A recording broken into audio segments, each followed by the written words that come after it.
Sen tufanlar çağlayan sonsuz bir deniz, ben senin qoynunda gəmi. Sen mənə hamıdan əziz, mən qaldım sənə yar kimi. Sen tufanlar çağlayan sonsuz bir deniz, ben senin qoynunda gəmi.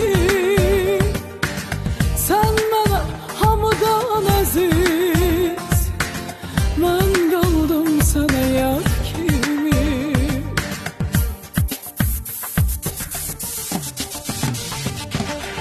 Mən sənə inanıb səninəm dedim, sen mənim ən zərif günümü dərdir.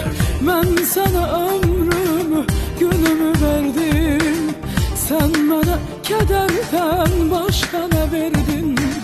Mən səndən bir zərrə sevgi istədim, dedim mənim olsan daha nə dərdim?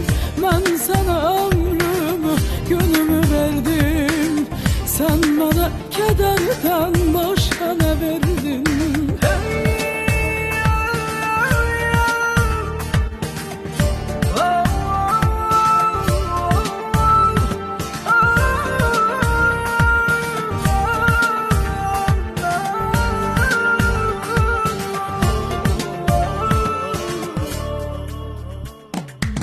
Sen sevdadan xəbərsiz dəli bir külək, mən sənin bağında güləm.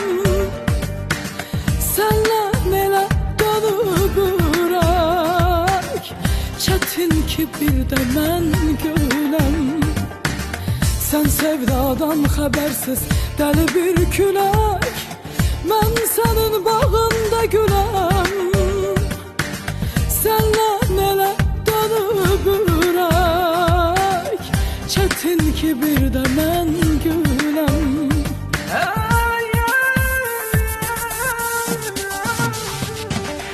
Mən sənə inanıb səninəm dedim, sen mənim ən